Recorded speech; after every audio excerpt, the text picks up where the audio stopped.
ಬೆಳಗಾವಿ ಜಿಲ್ಲೆಯ ಅಥಣಿ ಪಟ್ಟಣದ ಹೊರವಲಯದಲ್ಲಿ ಈಜಲು ತೆರಳಿದ್ದ ಬಾಲಕನೊಬ್ಬ ನೀರಿನಲ್ಲಿ ಮುಳುಗಿ ಮೃತಪಟ್ಟ ಘಟನೆ ಶನಿವಾರ ನಡೆದಿದೆ. ಸಮರ್ಥ ಪನಾಳ್ಕರ್ 16 ವರ್ಷ ಮೃತ ಬಾಲಕನಾಗಿದ್ದಾನೆ.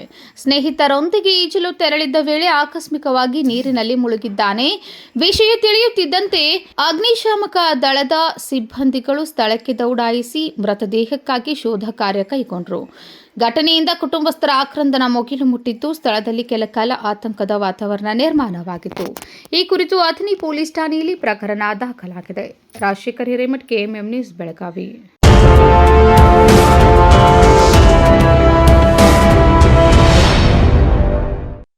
ಜಗಮಗ ಜಗಮಗ ಹೊಳೆಯುವ ಕಣ್ಣುಗಳು, ಹೃದಯದಿ ಹರುಷದ ಅಲೆಗಳು.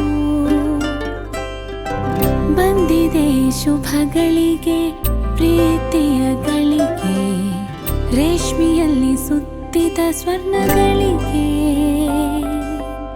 BS Channabasappa and Sons, The Textile Mall, Tilakvadi, Belagavi.